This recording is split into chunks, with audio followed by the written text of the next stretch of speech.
देख रहे हैं महाराष्ट्र जनशक्ति न्यूज चैनल और मैं हूं आपके साथ नेहा खान।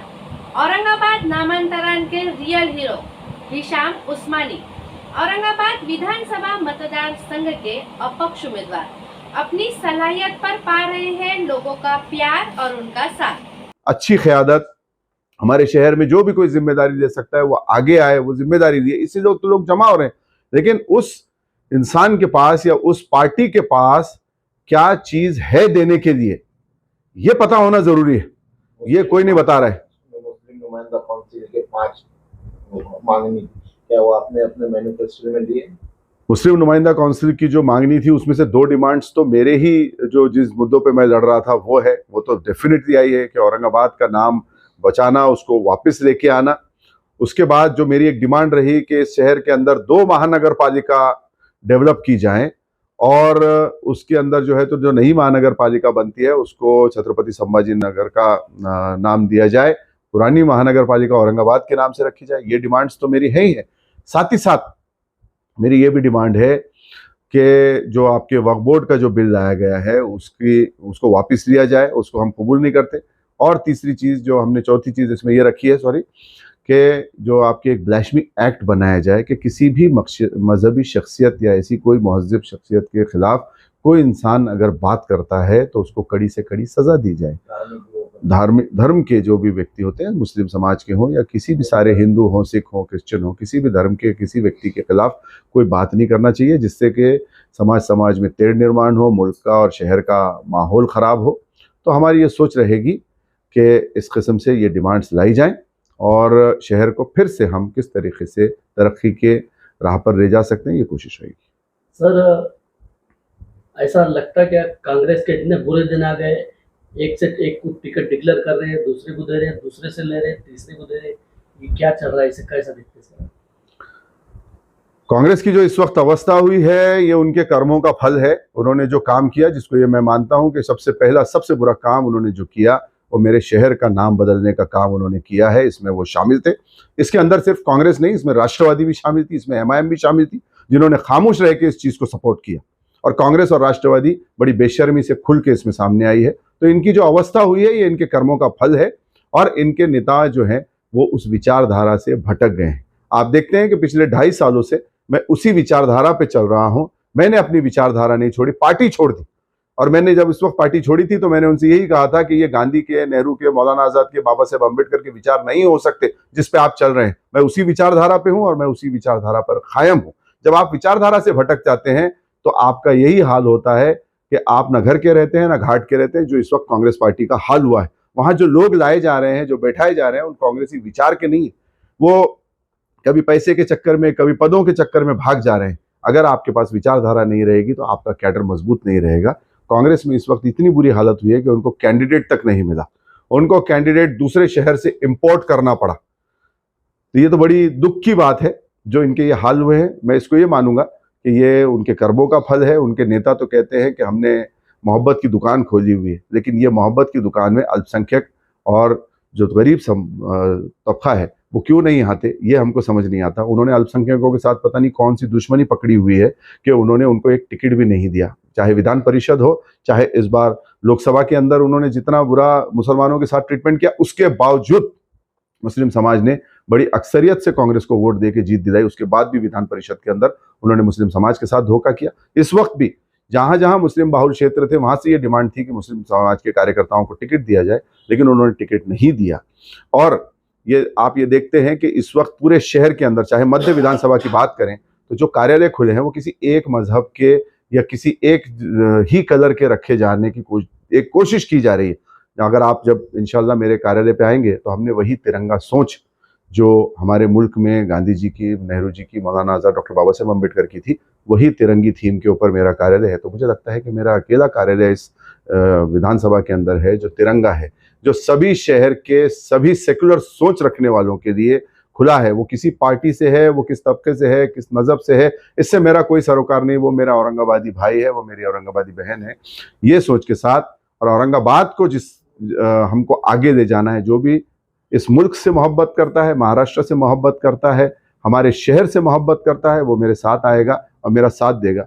यही तवक्को मैं करता हूं। किस तरह से लोगों का रुझान है, क्या सोच है और क्या सवाल लोग आपसे कर रहे हैं, किस चीज की डिमांड कर रहे हैं, क्या होना चाहिए?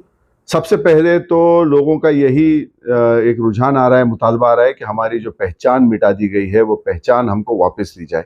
जो लड़ाई मैंने पिछले 2.5 साल में लड़ी, उसकी वजह से जो मोहब्बत लोगों से मिल रही है वो उसको तो मैं किसी लफ्ज़ों में बयान नहीं कर सकता। और लोगों की तवक्को है कि मैं उनके लिए कुछ अच्छा करूँगा, कुछ उनके बच्चों के लिए, उनके परिवारों के लिए, उनके आने वाले दिन में मुस्तकबिल के लिए मैं कुछ करूँगा। शहर का नाम वापस लाने के लिए जिस तरीके से मैंने लड़ाई लड़ी वो मजबूती से लड़के मैं वापस लाऊंगा। और इसीलिए मैं एक इंडिपेंडेंट कैंडिडेट के तौर पे खड़ा हूँ। मुझे ऑफर्स कई पार्टियों से आए, लेकिन मैंने सारी पार्टियों के ऑफर ठुकराए, क्योंकि मुझे लगता है कि इन पार्टियों ने हमको फेल किया। और मैं चाहता हूं कि मैं जनता का उम्मीदवार बन के जाऊं और उनकी तवक्कों पे खरा उतरूं। जो एतमाद वो मुझ पे जता रहे हैं, मैं दुआ करता हूं खुदा से कि वो एतमाद में हमेशा कायम रखूं।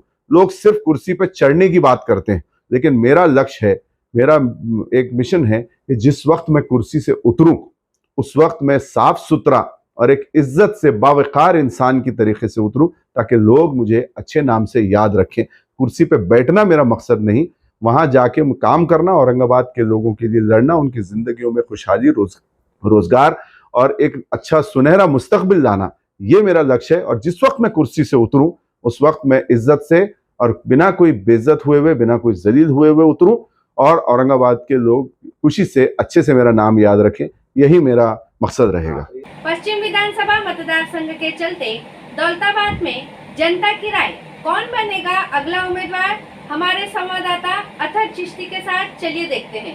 हूँ अतर चिश्ती। आज हम आए हुए हैं दौलताबाद में, पश्चिम विधान मतदार संघ है ये। यहाँ कुछ हमारे साथ नौजवान लोग मौजूद है, यहाँ के कार्यकर्ता है, यहाँ के आम नागरिक है ये।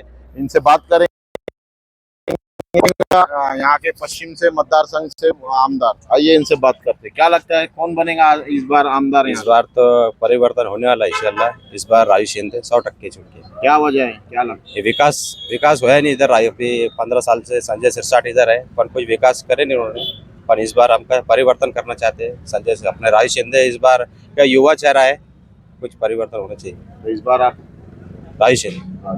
आपको क्या लगता है? राजू शिंदे। क्या वजह है, क्या है राजू शिंदे? मुझे क्या है, वो अपने नया चेहरा होना है। मेरा चेहरा। आप क्या कहेंगे? आप यहाँ के पंचायत समिति के ग्राम पंचायत से क्या कहेंगे? हमारा तो ये कहना है, देखो 15 साल दिए संजय सिरसाट को, जैसा काम होने का था वैसा बिल्कुल भी काम नहीं हुआ। ठीक है, अब लोगों को परिवर्तन होना, 15 साल दे चुके हैं संजय सिरसाट को। इस बार पूरे, मैं तो बोलता दौलताबाद गाँव को नहीं, पूरे पश्चिम को परिवर्तन होना। सबको, सबका ये बोलना है, ये बारी सबको परिवर्तन होना करके परिवर्तन होना। महाविकास आघाड़ी हर पूरा महाविकास आघाड़ी के, कांग्रेस, राष्ट्रवादी और जितने भी महाविकास आघाड़ी के जितने कार्यकर्ता है, तालुका प्रमुख, शाखा प्रमुख, पूरे काम पे लगे हुए हैं। और इंशाल्लाह इस बार 100% हमारे राजू शिंदे, जिनकी निशानी है मशाल, वो इस बार 100% इंशाल्लाह चुन के आएंगे। क्या वजह है, क्यों उनकी इतनी डिमांड हो रही है? माहौल अच्छा है, लोग परेशान हुए हुए 15 साल से उठ करके एक उठ करके लोग परेशान है। लोगों को मानना है यार इस बार परिवर्तन होना। ऐसा है, राजू शिंदे पूरे समाज को लेके चलने वाले, वो आम जनता में रहने वाले। उन्होंने 3 नगर सेवक रहे हुए, सभापति रहे हुए, उनके पास जाके देखो उनका काम कैसा है। वैसा ही वो ये यहाँ आएंगे तो डेवलपमेंट ज़्यादा होगा। हमारा जैसा ऐतिहासिक दौलताबाद है, दौलताबाद के ऐतिहासिक होने के कारण भी सिरसाट साहब ने कुछ करे नहीं है। ऐतिहासिक गांव होने के कारण भी, जैसा यहाँ पर्यटन स्थल है, जैसा स्ट्रीट लाइन होना था, गार्डन टाइप, यहाँ 4 लाइन रोड होना था, जैसा डेवलपमेंट होना था वैसा बिल्कुल भी नहीं हुआ यहाँ पर। क्या कहेंगे, आपको क्या लगता है कौन बनेगा इस बार यहाँ का आमदार पश्चिम का? राजू शिंदे, जो कि महाविकास आघाड़ी के वो उम्मीदवार है, और उसी के लिए कुछ परिवर्तन चाहिए था। 15 साल दिए हमने संजय सिरसाट साहब को, पर उन्होंने कुछ नहीं। अभी ये साल भर से थोड़ा बहुत हमारे गांव के अंदर विकास करे, ज़रा ठीक नॉर्मल सा। ये 15 साल में उन्होंने कुछ भी नहीं करे। आके देखे तो नहीं, वार्ड कुछ नहीं, आके नहीं। अभी किसकी मतलब कोई ऐसा, बस आते हैं 5 मिनट के लिए निकल जाते हैं। कुछ नहीं, कायम कोई प्रोग्राम में नहीं है ना, कोई किसके सुख दुख में किसी में शामिल नहीं होते। राजू शिंदे आते हैं। राजू शिंदे का भी मतलब हमारे इधर पिछले बार अपक्ष खड़े थे, हमने उनके ही काम किए थे। क्योंकि राजू शिंदे एक ऐसा आदमी है क्योंकि सबको लेके चलने वाला आदमी है। कुछ ऐसे है उनके खिलाफ कट्टरपंथी जो गलत माहौल फैला रहे, मगर ऐसा कुछ भी नहीं है। जो कि राजू शिंदे एक बहुत सादा आदमी और अच्छा आदमी है जो कि सबको लेके चलने वाला है। आपको क्या लगता है कि कौन बनेगा इस बार पश्चिम से आमदार? पश्चिम से तो मेरे हिसाब से चेहरा चेंज होगा और राजू सिंधे का चेहरा ओपन टू क्लोज चल रहा है मार्केट में। और राजू सिंधे के साथ में मैंने काम किए हुआ है, मैंने राजू सिंधे के साथ में बीजेपी में भी रहे हुआ है, एक नंबर बंदा है वो। जान दो पक्ष में कोई भी रहने, अभी महा विकास अघाड़ी में आया हुआ है और महा विकास अघाड़ी की जो अपने पश्चिम भाग की जो संख्या है अभी 50% यानी कि राजू सिंधे के साथ में है। और राजू सिंधे इंशाल्लाह मेरे हिसाब से चुनक्या। लहू हनुमंतराव शेवाड़े महाविकास आघाड़ी के उम्मीदवार। इनके मध्यवर्ती प्रचार कार्यालय का उद्घाटन पदाधिकारी और नेताओं के मौजूदगी में हुआ। महाविकास आघाड़ी के उम्मीदवार लहू हनुमंतराव शेवाड़े, इनके मध्यवर्ती प्रचार कार्यालय का उद्घाटन हुआ। इस वक्त अंबादास दानवे, वसंत काळे, शेख यूसुफ, ख्वाजा शरफुद्दीन, कई सारे कार्यकर्ता पदाधिकारी मौजूद थे। काँग्रेसमध्ये सगळे सामावून जातं म्हणून आपलं मत वाया घालू नका, कारण यमांचं सरकार येणार नाही. 15-16 जागा लढतात, मोठ्या मुश्किलीने एक आधी जागा त्यांची निवडून येते, त्यांचं मत का वाया घालवता? आज काँग्रेसचा आमदार निवडून आला, या विधानसभेच्या महाविकास आघाडीचं सरकार येणार आहे, आज काँग्रेसचा आमदार त्या बाजूला येणार. यमांनी 5 वर्षात काय केलं? 2 आमदार निवडून आले यमांच्या आताच्या घडीला या महाराष्ट्रात. सतत त्या भाजपला म्हणतात, सतत एकनाथ शिंदेला मदत या यमांनी केलेली आहे. तुम्ही ऑब्झर्व करा, एक धुळ्याचा आमदार आहे, मालेगावचा आमदार आहे यमांचा. सगळ्या निवडणुका घ्या, विधान परिषदेच्या घ्या, सगळ्या घ्या, त्या सगळ्यामध्ये यमांनी भारतीय जनता पार्टीला आणि एकनाथ शिंदेला मदत केली आहे. त्यामुळे यमानला सुद्धा जवळ येऊ देता कामा नये. आता यमानचा खासदार जो होता तो सांगतो की छत्रपती शिवाजी महाराजांचा मावळा आहे. अरे तू तर म्हणत होता भगवा उखाड दारोगा हरा लागला, तू कसला शिवाजी महाराजांचा मावळा आहे रे? बरोबर का? तू कोणता शिवाजी महाराजांचा मावळा आहे? शिवसेना हिंदुत्ववादी आहे, पण मुस्लिमांच्या विरोधात शिवसेना कदापि नाही आहे. शिवसेना सगळ्यांना घेऊन जाणारी संघटना आहे.